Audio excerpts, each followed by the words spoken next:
भगत विराट सम्राट बृहदत्त पुत्र मथुरा विजेता बन चाहू दिश छाए हैं यादवों के काल।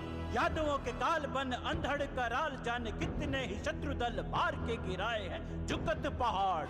झुकत पहाड़ जब चलत दहाड़, पीछे हट जावे बाढ़, चक्रवर्ती जहाँ जाए हैं लेके आन बान बन के अतिथि महान। इस गौरव सभा में नृप जरासंध आए हैं, गौरव सभा में नृप जरासंध आए हैं, गौरव सभा में नृप जरासंध आए हैं।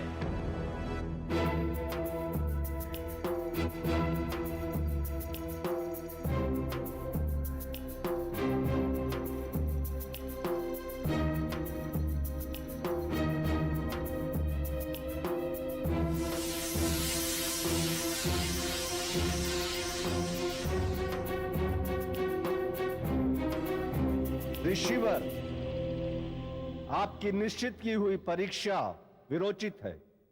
मगध सम्राट, क्या आप इस प्रतियोगिता में भाग लेना चाहते हैं?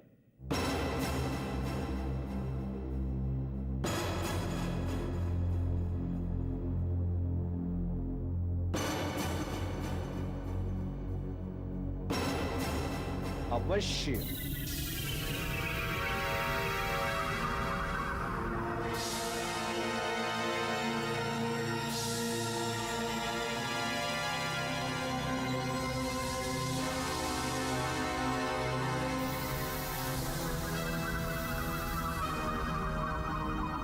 अवश्य भाग लेता, यदि द्रौपदी मेरी आयु के अनुकूल होती।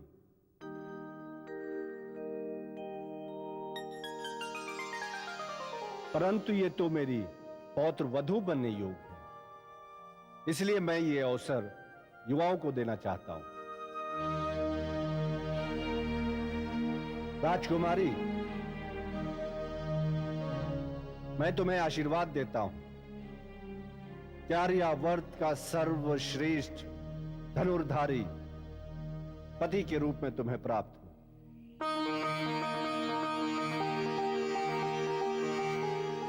मेरे पौत्र ने यदि गदा युद्ध के समान धनुर्विद्या में भी प्रवीणता प्राप्त की होती तो मैं तुम्हें पौत्र वधू के रूप में प्राप्त करके धन्य हो जाता। परंतु मैं संधि केवल गदा युद्ध में ही प्रवीण है, तथा मैं इस प्रतियोगिता में भाग न लेकर अपने पुत्र और पौत्र को लेकर मगध के लिए प्रस्थान करता हूं।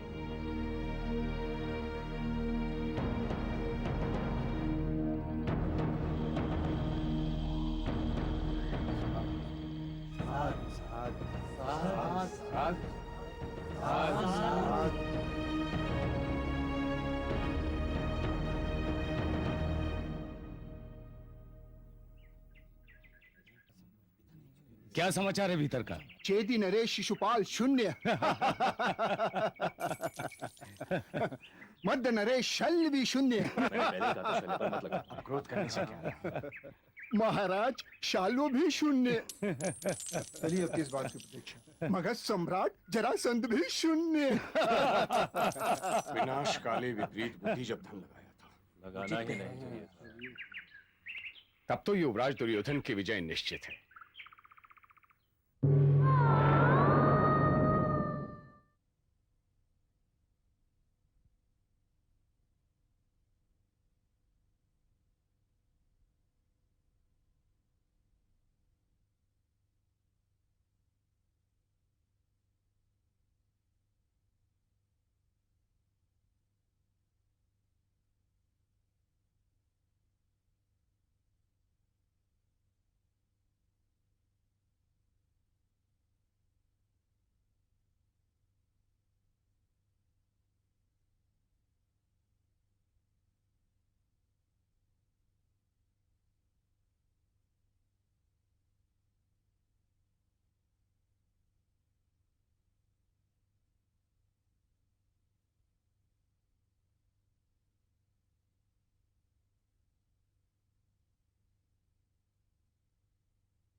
भ्राताश्री, भानु दीदी जैसी पत्नी होते हुए हमारे जीजा श्री को किसी और स्त्री की कामना करने की क्या आवश्यकता है?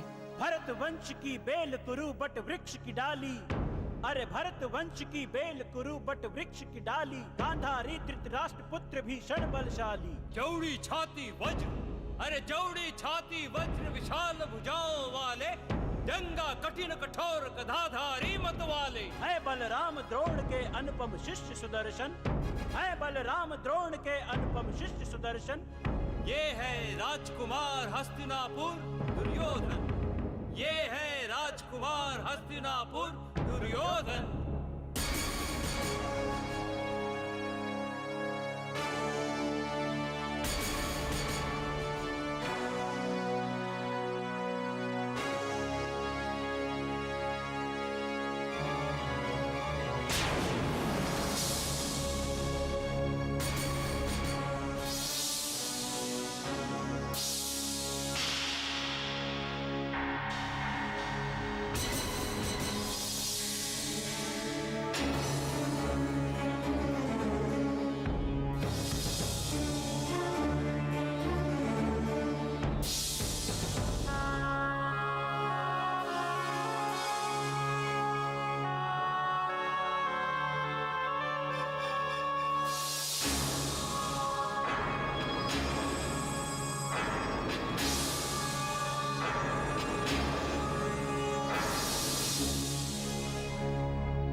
छोटे, इसने तो धनुष उठा लिया, कहीं ये। अब आगे देखिए भैया, धनुष उठा तो लिया, अब प्रत्यंचा चढ़ाकर तो दिखाए। देखते नहीं धनुष का तनाव।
हाँ जी,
हे माँ,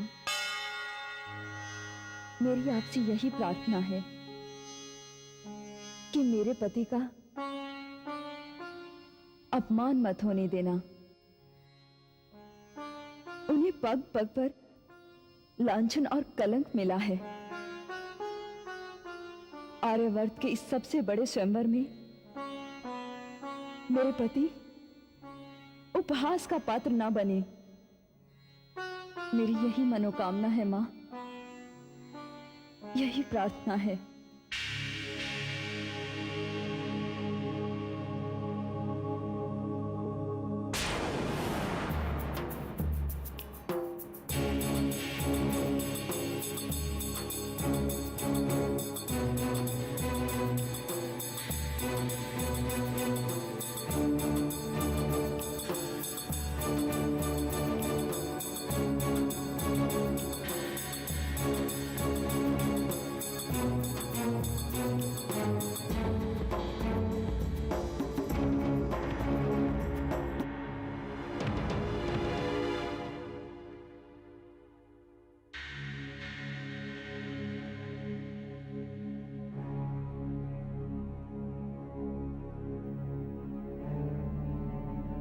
धृष्टद्युम्न,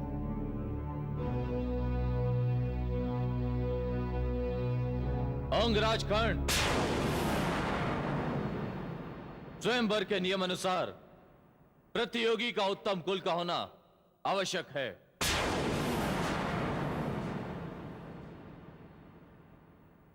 मैं सूत पुत्र का वरण नहीं करूंगी।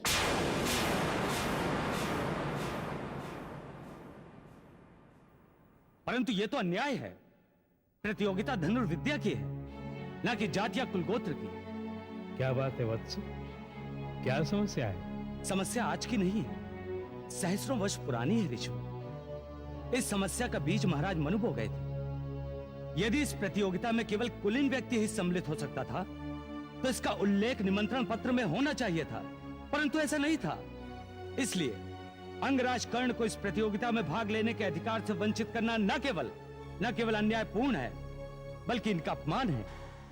ये सत्य है एकलव्य कि निमंत्रण पत्र में कुलीनता का कोई उल्लेख नहीं था, किंतु उसमें धनुर्विद्या की कसौटी का भी कोई उल्लेख नहीं था। परंतु सबने कसौटी को बिना संशय स्वीकार किया, फिर कुलीनता का प्रतिबंध क्यों नहीं स्वीकार किया जा सकता? आपका तर्क उसी शास्त्र का तर्क है जिसके अनुसार निम्न वर्ग के व्यक्ति को सेवा के अतिरिक्त कोई अधिकार प्राप्त नहीं है। एकलव्य, मैं तुमसे पूरी तरह से सहमत हूं, परंतु ये स्वयंवर है और स्वयंवर का अर्थ है स्वतंत्रता, और वो स्वतंत्रता द्रौपदी का अधिकार है। मैं किसी भी जाति को एक दूसरे से हीन नहीं मानता हूं, परंतु स्पर्धा केवल कुलीन जातियों के लिए हो या सभी जातियों के लिए खुली हो, इसका निर्णय न तुम ले सकते हो न मैं। यह अधिकार केवल पांचाल नरेश का है, जिसका उपयोग उन्होंने किया। यदि मान लो स्वयंवर में एक से अधिक विजेता हो, तो क्या द्रौपदी उन सभी से विवाह करने के लिए विवश हो जाएगी? कदापि नहीं। उनमें से भी वो जिसे चाहे चुन सकती है, और यदि कोई भी विजयी न हुआ तब भी वो जिसे चाहे चुन सकती है। द्रौपदी के चुनाव को कोई चुनौती नहीं दे सकता है। यही स्वयंवर की परंपरा है। यदि द्रौपदी ने कहा कि वो सूत पुत्र का वर्ण नहीं करेगी, तो उसकी इच्छा का सम्मान करना यहां उपस्थित प्रत्येक व्यक्ति का कर्तव्य है। मेरी यह समझ में नहीं आ रहा कि द्रौपदी की ओर से प्रतिवाद करने का अधिकार वासुदेव कृष्ण को किसने दिया? यह अधिकार इन्हें मैंने दिया है चेदी नरेश। युवराज श्रेष्ठ, तुमने। मैं इस प्रतियोगिता में भाग लेने योग्य नहीं हूं, यह मैं जानता हूं, परंतु मैं तो केवल यह सिद्ध करने के लिए आया था कि कुरु राजकुमारों का एक मित्र भी इस प्रतियोगिता में विजयी हो सकता है। मैं जानता था कि क्षत्रियों की सभा में कभी किसी सूत पुत्र को न्याय नहीं मिल सकता। ऐसा ही अवसर एक बार पहले भी आया था ना, स्मरण है आपको? जब कुरु राजकुमारों की शस्त्र परीक्षा पर मैं पांडव पुत्र अर्जुन का प्रत्युत्तर देने के लिए खड़ा हुआ था, तब भी मुझे सूत पुत्र कहकर बिठा दिया गया था। और तब वही मित्र दुर्योधन ने मेरा तिलक करके मुझे अंगदेश का राजा घोषित किया था। हाँ, मुझे आज भी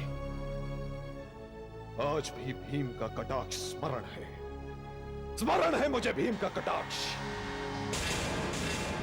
और वो मात्र भीम का ही नहीं, आर्यवर्त के समस्त क्षत्रियों का कटाक्ष था। उन्होंने कहा था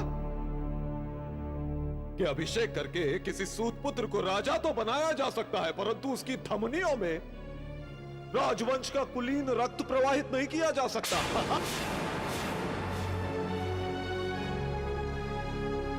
मित्रों, मैं आर्यवर्त का सर्वश्रेष्ठ धनुर्धर हूं, परंतु विधि ने मेरे माथे पर लिख दिया है सूत पुत्र। मैं जानता था कि मुझे इस प्रतियोगिता में भाग नहीं लेने दिया जाएगा, परंतु समाज को, इसके पाखंड को, इसकी झूठी नैतिकता के वस्त्र उतारकर इसके सामने ही नग्न करना चाहता था कि देख लो आर्यवर्त के क्षत्रियो, तुम्हारे समाज में किसी व्यक्ति का सम्मान उसके गुणों से नहीं, उसके जन्म से है।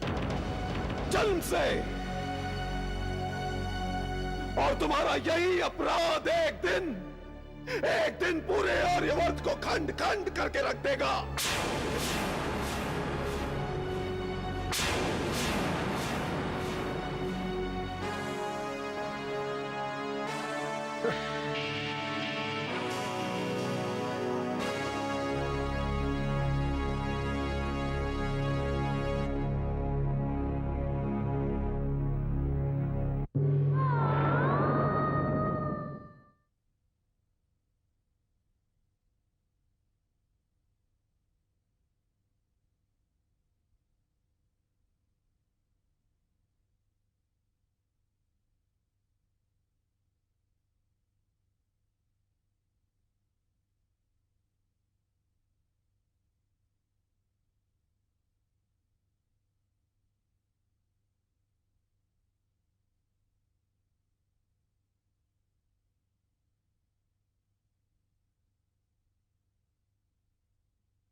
बंधु, युवराज दुर्योधन और अंगराज कर्ण भी शून्य।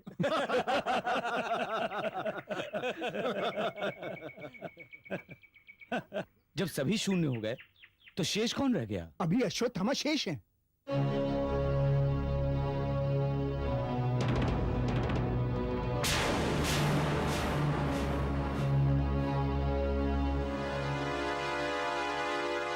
अश्वत्थामा,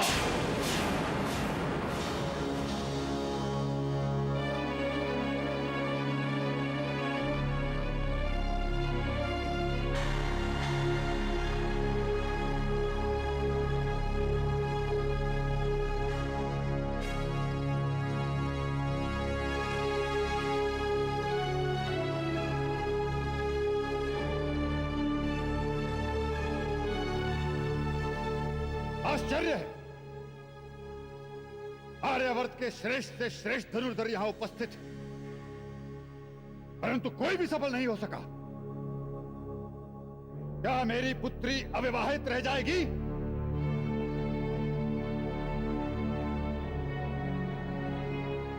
क्या आर्य पुत्रों की भुजाओं में बल और उनकी दृष्टि में तेज नहीं रहा?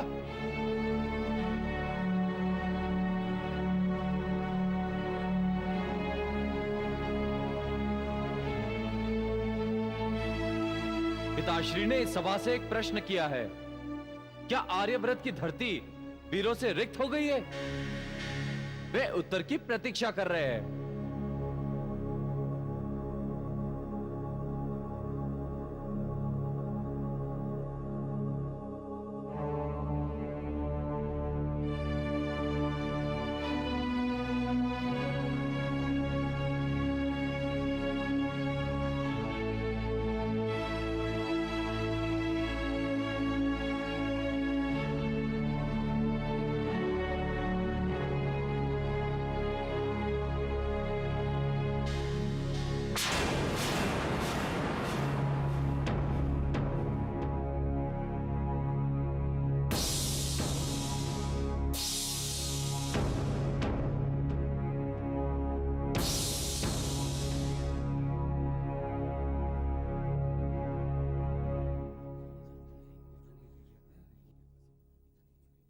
ब्राह्मण और धनुर्धारी?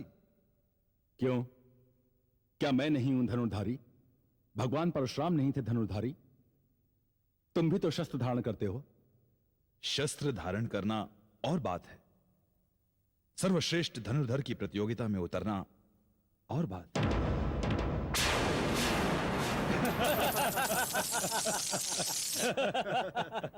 अब क्या समाचार है भीतर का? अश्वत्थामा भी शून्य। अब कौन शेष बचा है? सभी तो शून्य हो गए। एक ब्राह्मण युवक अपने भाग्य की परीक्षा करने के लिए खड़ा हुआ है। अरे वो क्या लक्ष्य भेद करेगा? संभवतः राजकुमारी को महाराज से दक्षिणा में प्राप्त करना चाहता होगा। तनिक प्राप्ति पत्र देखो, जिन लोगों पर दांव लगाया गया था उनमें से कोई शेष है या सभी शून्य हो गए? अर्जुन। अर्जुन? हाँ, कोई मंद बुद्धि था जो अर्जुन पर 10 सहस्त्र मुद्राएं लगा कर गया है। 10 सहस्त्र अर्जुन पर।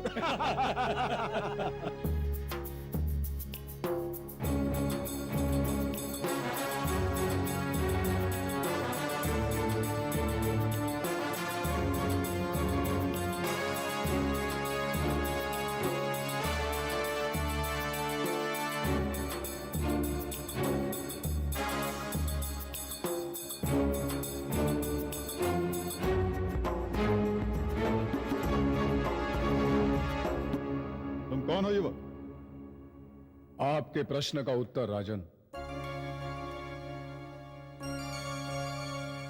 मेरा प्रणाम स्वीकार करो ब्राह्मण युवक। आपका कल्याण हो। मैं आपसे प्रतियोगिता में सम्मिलित होने की आज्ञा चाहता हूं। ब्राह्मण देव, यदि आप प्रतियोगिता में भाग लेना चाहते हैं तो मैं आपको अनुमति देता हूं। प्रतियोगिता के नियमों के अनुसार आपको अनुमति लेने की आवश्यकता नहीं है। कोई भी उत्तम कुल का व्यक्ति प्रतियोगिता में भाग लेने के लिए स्वतंत्र है। आप तो ब्राह्मण हैं।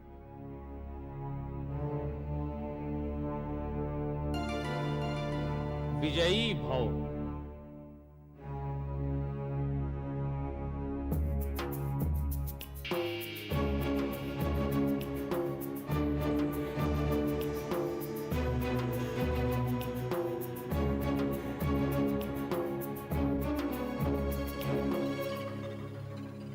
श्री, ये तो अर्जुन है। हाँ भांजी, और शेष पांडव यही हैं। क्या? मेरे सामने बैठे हैं। अर्थात वो हंसी भीम की ही थी मामा श्री। हाँ भांजी। परंतु आपने तो कहा था कि सारे के सारे पांडव लाक्षागृह में भस्म हो गए। भांजी, ये समय विष का घूंट पी जाने का है। मामा श्री, ये चमत्कार है या कोई बुरा स्वप्न? मामा श्री, ये हमारी हार और आपकी कूटनीति की विफलता। हाँ है। तो क्या अभी सारे आर्यवर्त के राजाओं के समक्ष ये घोषणा करनी आवश्यक है कि हमारा षड्यंत्र सफल रहा? तुम्हारी बुद्धि भी। चुप रहो।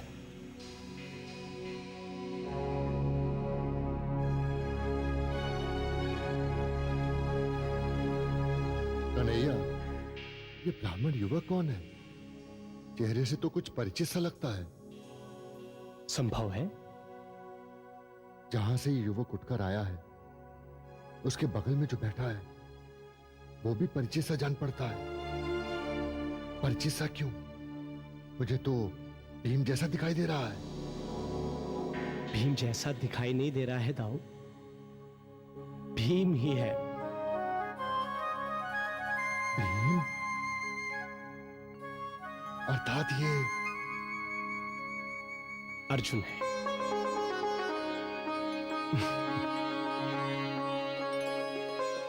तेरी लीला भी कोई समझ नहीं पाया कन्हैया।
लगता है महाराज द्रुपद सठिया गए हैं। इस ब्राह्मण को अनुमति देकर स्वयंवर को नाटक बनाने की क्या आवश्यकता थी? और क्या, इससे तो अच्छा होता कि हम क्षत्रिय ही आपस में लड़कर यह निर्णय कर लेते कि द्रौपदी किसके साथ जाएगी। धनुष तो उठा नहीं पाए, लड़ने की बात कर रहे हो। तो आपने ही कौन सा तीर मार दिया शिशुपाल जी?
ये हम क्षत्रियों का अपमान है। हाँ जी।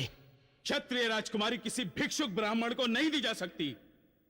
यह इस ध्रुपद की चाल है, पहले इसे ही समाप्त करना होगा।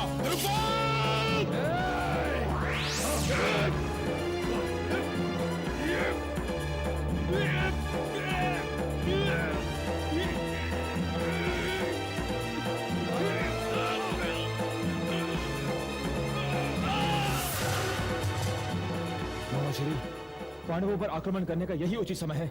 हम आक्रमण कर देते हैं। नहीं भांचो, नहीं भांचो, अभी नहीं। बाहर यादव सेना शस्त्रों से लैस खड़ी है। मैंने तो नहीं देखा। मैंने देखा है, तभी तो अपनी बुद्धि से काम ले लिया करो।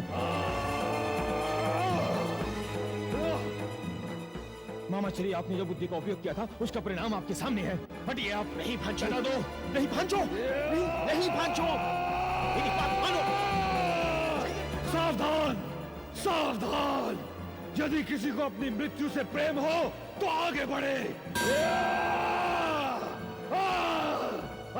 ये स्वयंवर की पवित्र भूमि है, रक्त बहाकर इसे अपवित्र मत करो। यह धर्म है। स्वयंवर के नियमों को तोड़ने का दुस्साहस मत करो। छोड़िए मामा श्री।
कृष्णा, वीर युवक को कब तक प्रतीक्षा करवाओगी?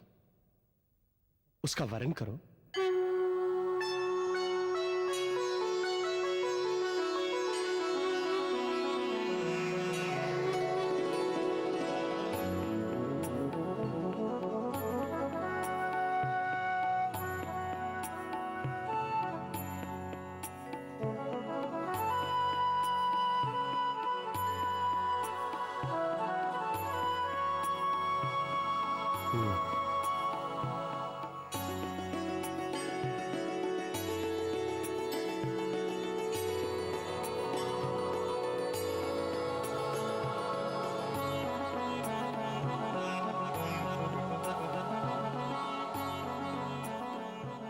शुभमस्तु, कल्याणमस्तु।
महाराज, मैंने अपना उत्तरदायित्व निभाया।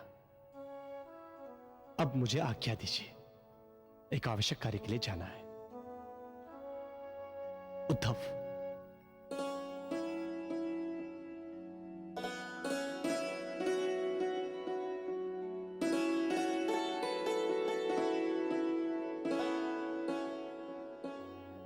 अब आप मेरे संबंधी हो गए हैं,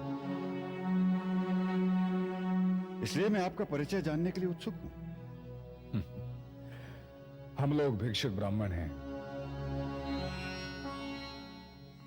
ये मेरे भाई हैं। हम हमारी माता के साथ कुम्हार के घर ठहरे हैं।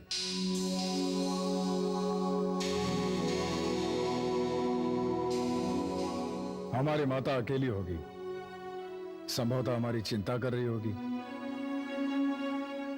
हम लोग भिक्षा के लिए निकले थे और स्वयंवर में आपकी कन्या को आशीर्वाद देने आए थे। अब हमें आज्ञा दीजिए। प्रत्येक पिता की तरह मैंने भी अपनी पुत्री के लिए बड़े बड़े स्वप्न देखे थे। क्या आप नहीं चाहेंगे कि वो स्वप्न पूरे हो जाएं?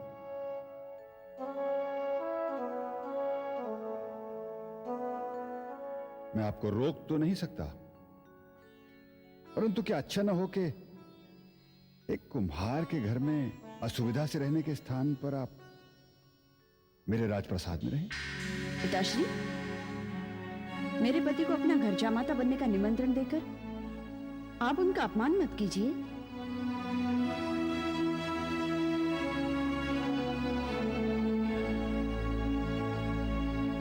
मेरा स्थान अब मेरे पति के घर में है। वो जहां भी है, जैसा भी है।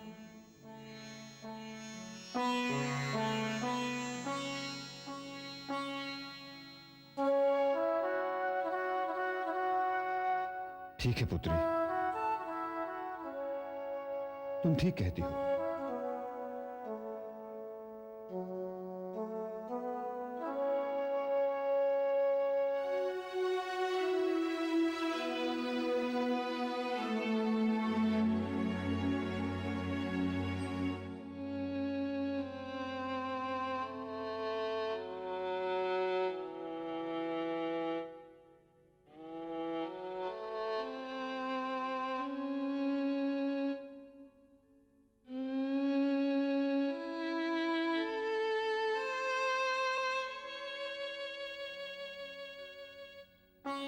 धृष्टद्युम्न,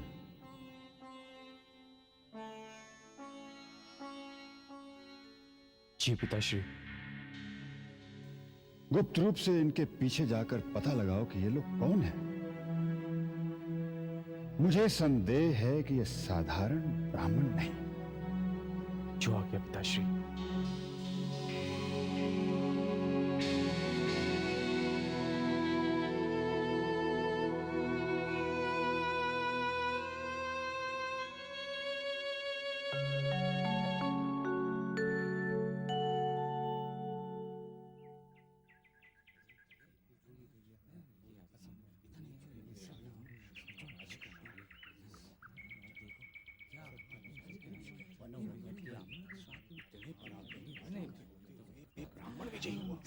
वो भी इतनी कठिन कसौटी धनुर्विद्या की।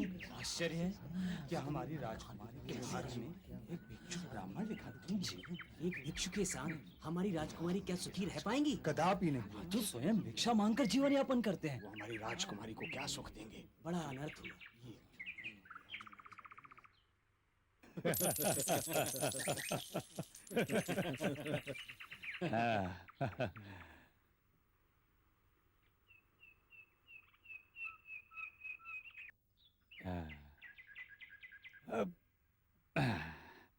तो चले मित्र। हाँ चलो।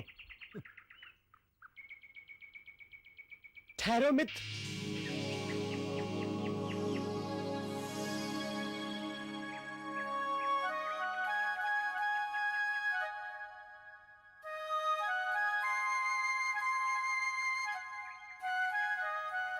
संभवतः तुम्हें स्मरण हो कि मैंने तुम्हारे पास 10 सहस्त्र स्वर्ण मुद्राओं का दाव लगाया था।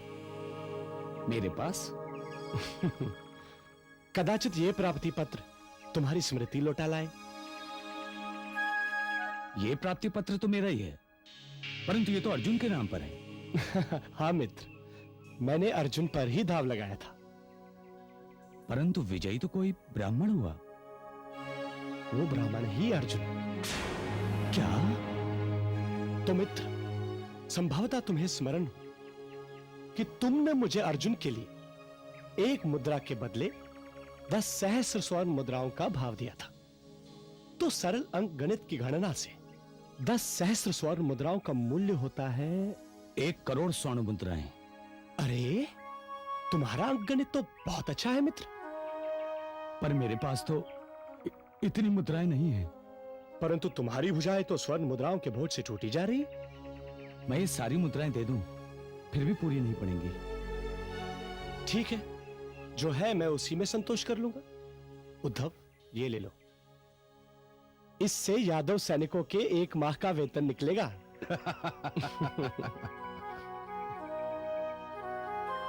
परंतु मित्र, शेष के लिए तुम मुझे एक वचन दो। वचन? कैसा वचन? भोले भाले नागरिकों को धोखा देकर उन्हें मूर्ख नहीं बनाओगे।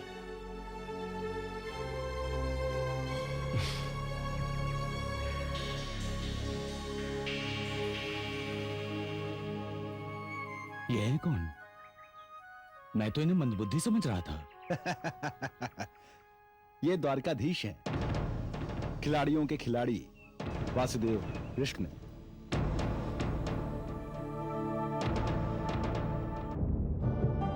जन्माई गई यज्ञ से अति सुंदर नाम द्रौपदी, प्रतिशोध पिता ने ठाना जिसका परिणाम द्रौपदी। जन्माई गई यज्ञ से अति सुंदर नाम द्रौपदी, प्रतिशोध पिता ने ठाना जिसका परिणाम द्रौपदी। पति जुए में पत्नी हारा, जैसे कोई वस्तु हो नारी। आदरणीयों की सभा में अपमानित हुई बेचारी। अपमानित हुई बेचारी। लांछित हो बन बन भटकी पांडव कुल की महारानी। नारी की यही कहानी, नारी की यही कहानी। नारी की यही कहानी। नारी की यही कहानी।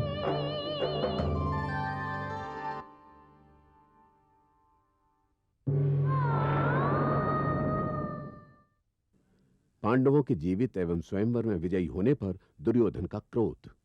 पांडव द्रौपदी को लेकर माता कुंती के पास पहुंचते हैं। माता कुंती का पुत्रों को आदेश, द्रौपदी का आश्चर्य एवं प्रतिवाद। आदरणीय ऋषियों द्वारा स्थिति का विश्लेषण और द्रौपदी की पंचपति वरण करने की सहमति। ऋतुवती और कर्ण की द्रौपदी के विषय में चर्चा। कर्ण की अपमान कथा। दुर्योधन कृष्ण के वचन भंग करने पर भानुमति पर क्रोधित।